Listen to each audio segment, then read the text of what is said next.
Thank you, Sue. If we can go on to the next slide.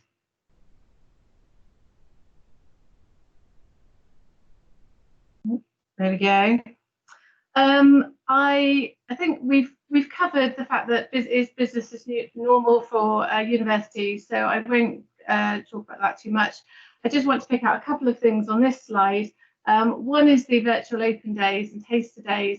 We had one back in June, and it was still a useful experience, I think, for students to have a look at the university, and I would definitely encourage colleagues to talk to students about attending these events wherever they may be across the country, because it really will give those students that insight, because they can access live questions and answer sessions, as well as those pre-recorded presentations from academic members of staff and professional services as well. So those are really, really useful, and again, a little bit different from what a student might have thought about travelling around the country and seeing all these universities on open days, but nevertheless, I think they're still useful.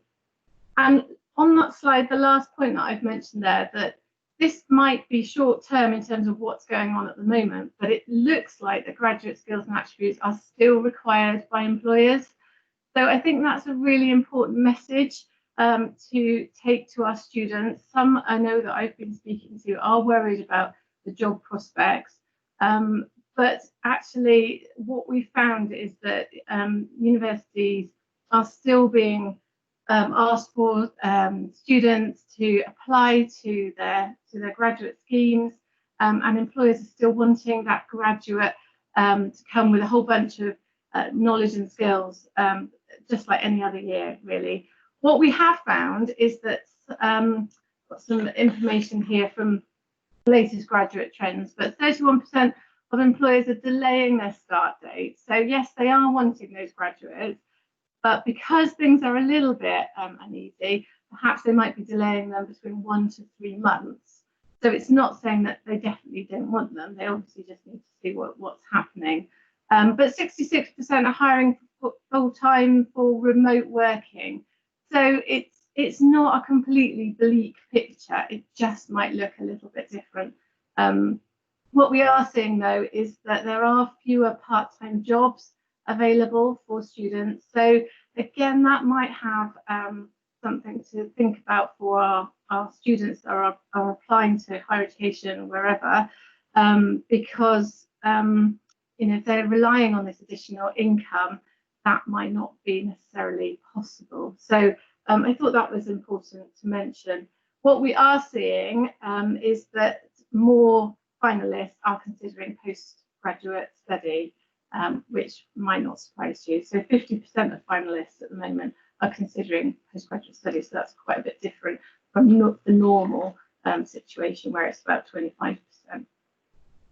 So I think that's something to take away as well, is that actually the graduate employers are wanting our graduates, and the picture it may look a little bit different this year, but certainly when our students that are applying and coming into universities now, when they graduate, it will look a little bit different. And then just on the last slide, so if we can go on, that would be really helpful.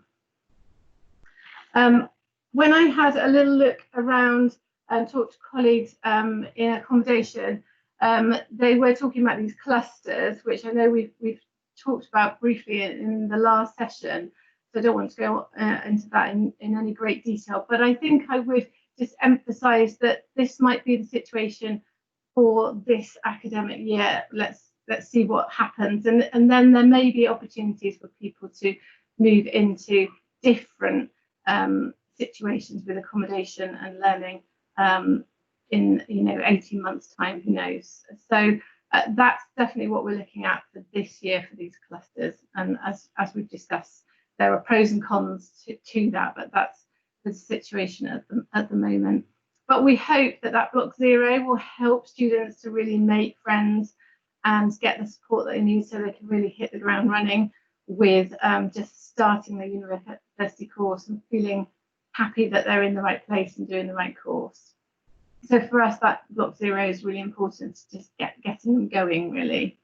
I've put on that slide there two useful links. As with colleagues that you've heard already this morning, we've put some presentations and useful resources for year 12s and 13s on our first link that you can see there on our schools and colleges pages, and regularly updated our frequently asked questions. That is the second link you can see there.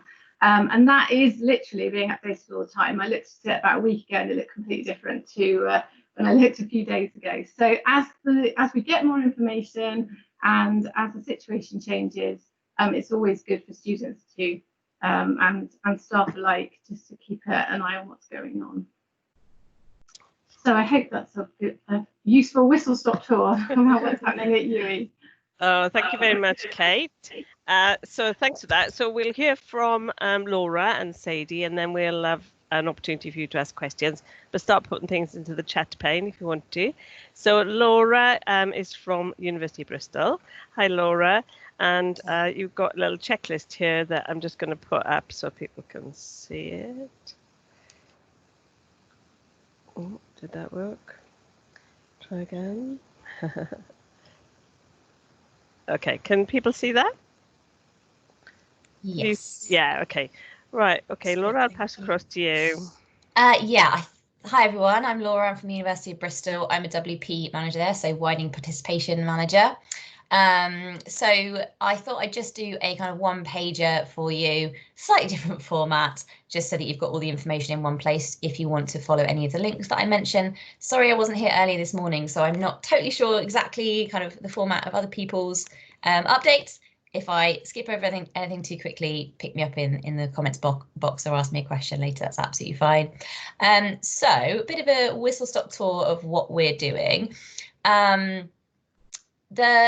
These are some of the points that Sue mentioned you might be interested in. So start dates, as I'm sure the universities are, we're starting a little bit later. We're starting on the 5th of October.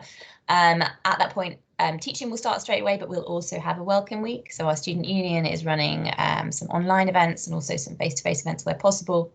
The course delivery for 2020 entry will be blended learning. So although I think some of the media was that we're doing entirely online learning, we're not. We are going to be doing some on-campus teaching as well in small groups, as I'm sure most universities are.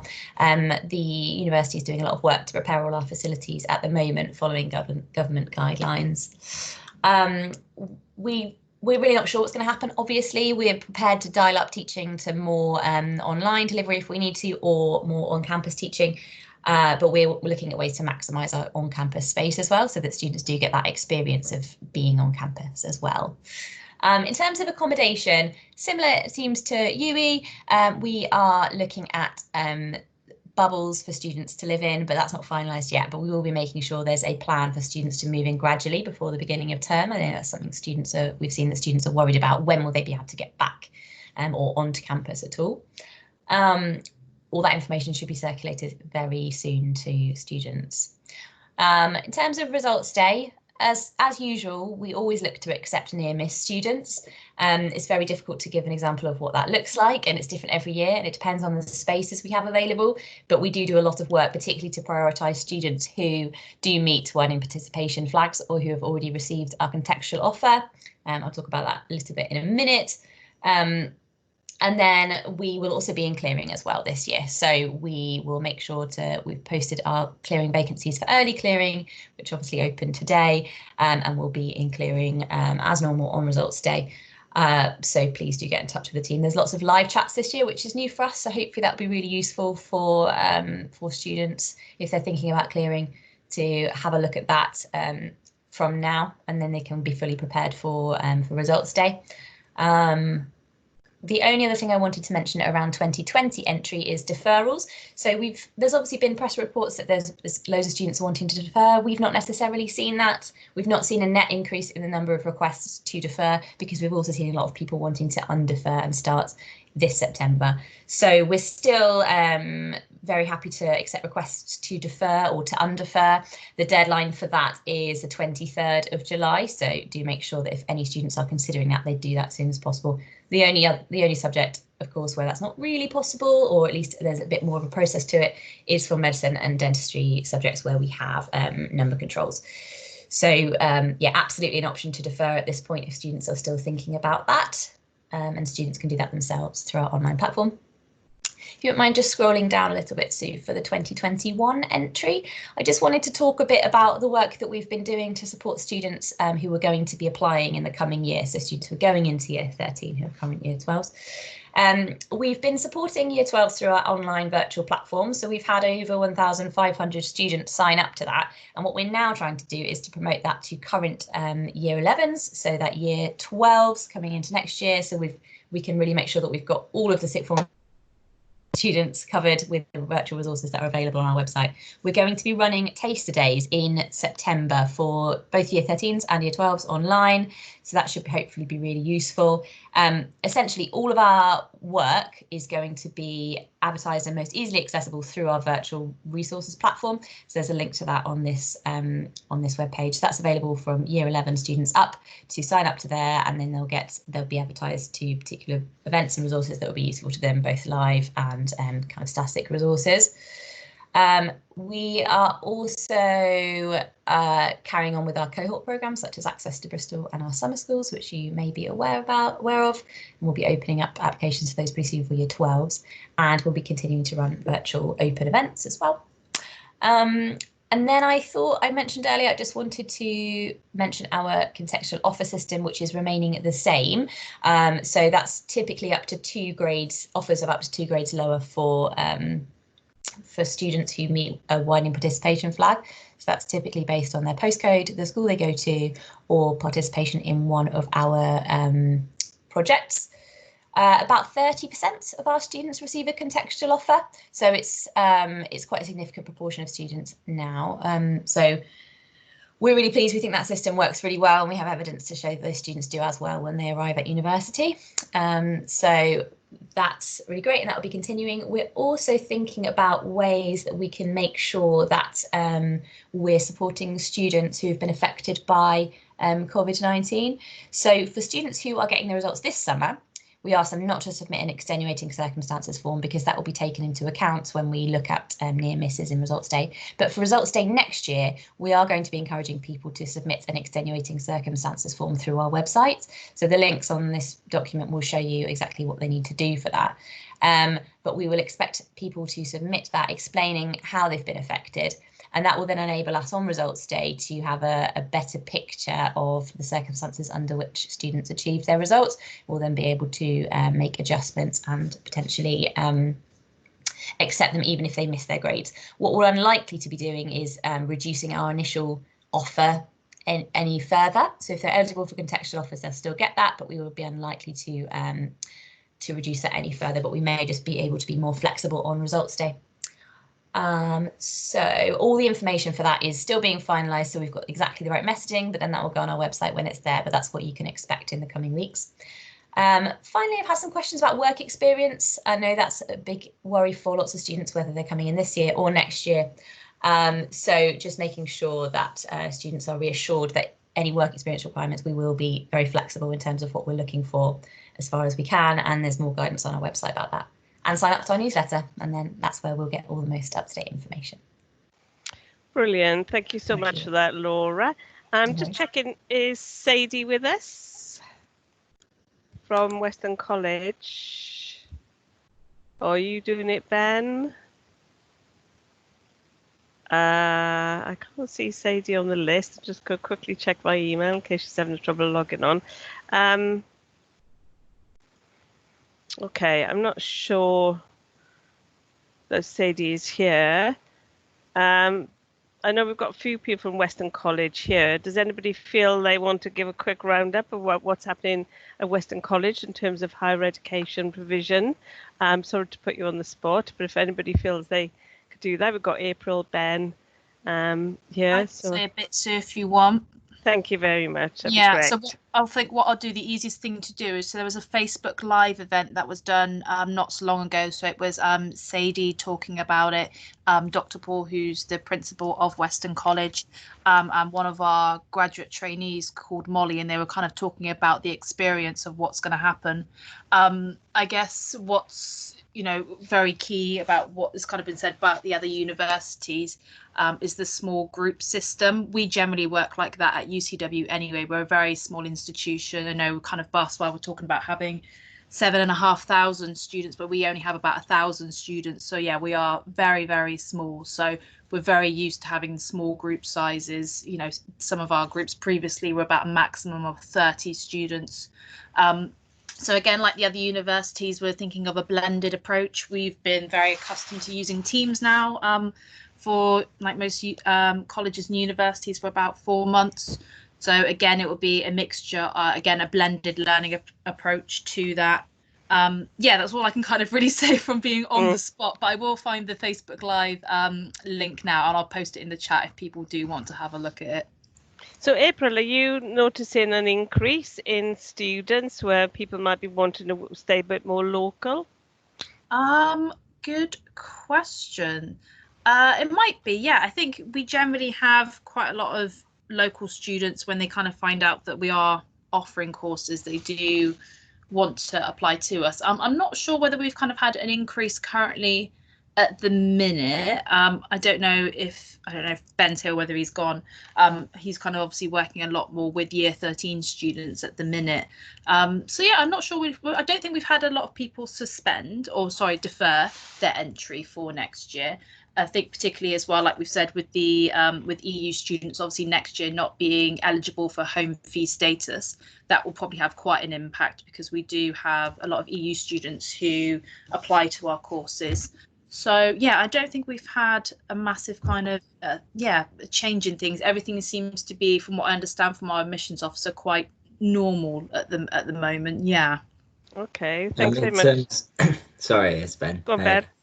In terms of the year 13s I work with, I couldn't tell you about UCW's overall numbers, but I suppose I'm seeing I think the sort of negatives of not having the university experience that they expected are sort of outweighed by the negatives of like the job market situation that they would be going to in if they didn't go to university. So they're sort of balancing each other out, and I'm finding that the students that were considering university or on the borderline are probably thinking university now. The ones that were dead against university are still dead against university. So whether they'll change their mind sort of last minute over the summer, which might happen when it sort of really hits the reality of it all. But yeah, I think because there's going to be, it looks like there's going to be a lack of jobs. All the disruption to their uni is sort of balanced out by the fact that there isn't this amazing other option that they could do either. Yeah, I think that's definitely the case for many students, isn't it? Okay, well, thank you so much to Kate, Laura, and Ben and April helping out there. So if anybody's got any questions, I could see in the chat there's a few things. I think Kath was interested to know what the plans are for that block 0 you talked about, Kate. What sort of activities will you be putting on there? Yeah, I must admit I don't know the answer to that, I'm afraid. All I do know is that the focus has been trying to work out the academic timetable and the modules, and that has been the kind of the focus over the last couple of months. And I've heard conversations that this is something now that needs to happen, that focus needs to look at what that student experience is going to be like, because it is going to be different from what they had applied for. So I don't know details, I'm afraid, but I will take that back and see if I can get one of the questions on the frequently asked questions to expand that in a bit more detail, because it's a good question. I know something will happen, but I don't know exactly what that is. I'm sorry. Okay, so I don't know if any other universities have got any hot tips on the social activities they do. And I can see, I think, Nikki, did you have your hand up there as well? So if you did, Mike's got his hand up as well. Go on then, Nikki, do you want to go first and then Mike? Or was it just a accidental hand up there? Do you want me to go? My hand shouldn't be up. All right, okay, go on, Mike, your turn. Thanks very much, Sue. I think probably the thing that we are planning on, I suspect most other universities we're using the student flat as the basis of a household. So whatever restrictions are in place, it'll be based on who you are associating with in your flat, and that'll be the block that we'll build from as far as participation in activities go. As I said in my presentation, we've obviously had quite a lot of activity going on anyway, with the 650 students who've been in university accommodation, plus all the other students, frankly, who've remained in Bath during the last few months, finishing up courses. So we've had some experience of running an online community and maintaining a kind of range of student experiences for them.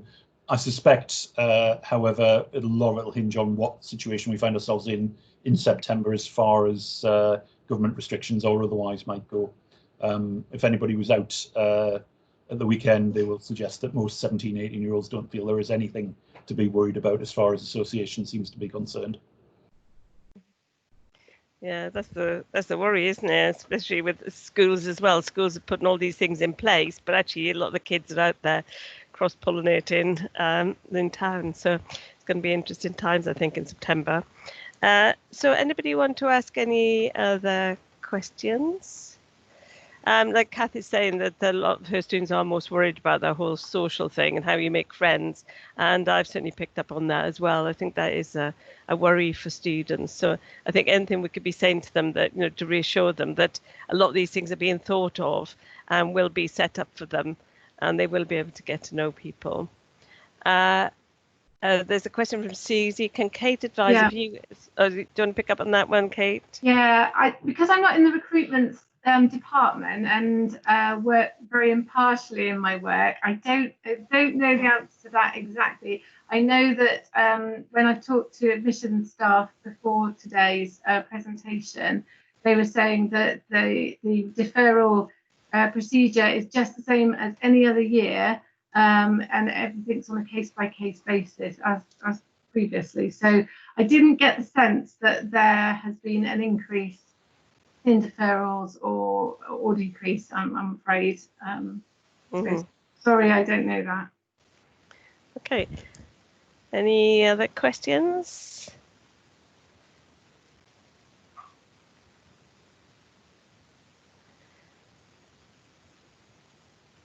Great. Well, thank you so much to all the people who've presented today. It's really useful to have everybody doing a quite short session. I think as careers advisors, we really appreciate the time you've given to us today so that we've got good information and we can help advise our students. If you can stay online, we are keen to know how we take the lockdown session forward. Do we carry on, have another one in September? If we do, would it be this time of day, or do we need to make it after school? And if we do it, what might be the topics that we focus on? So if you can stay online for that bit, that'd be brilliant. It's also an opportunity to share any other information that would be useful to careers advisors. So if you've got a hot, juicy bit of information about apprenticeships or college or LMI, then you can share those. Put your hand up and I can actually bring you into the meeting, or you could put something in chat. So if you have to leave, then that's fine. But if you can stay for another sort of 10 minutes or so, that'd be brilliant for us as well, just to get a steer on where we go from here. But let's start off by any juicy bits of information or something coming out that you've heard of and you're very impressed with. And thanks, April. If there's anything that is good out there that we could share with other careers advisors, that would be a really useful thing to do. Louise, you were talking about a few things recently that you'd come across. You're talking about there are going to be trainee schemes and other innovations to help get young people back into caught me work. On the hop. Sorry. That's okay. I listened to the Today programme this morning, so somebody might know more than me. I just heard that they were going to look at introducing some traineeships, like on a large scale, maybe 30,000. And then we were they were debating the quality of these traineeships and whether they would, if anyone's old enough to remember the 1980s, they remember the old-fashioned YTS schemes and that some of the other enterprise allowance schemes and things like this, where people got paid universal credit equivalent, so they get their dole money plus they would get an extra tenner or 20 quid for participating in a particular scheme. And I heard Mark Rylance, the actor, on the radio the other day talking about there needing to be a nature task force, and all the people currently doing performing arts would be off doing nature instead, and not just about building roads. And a lot of people suggesting that there's more work put into green things like taking out gas boilers from people's homes, which will need to happen. And the other thing I saw was that people were in Bristol, and part of Bristol St Lawrence, were looking at putting up their own wind turbines to generate their own energy. So sort of some communities seem to be taking it in hand. So maybe some of the people online here today know what's going on in their community or what's happening.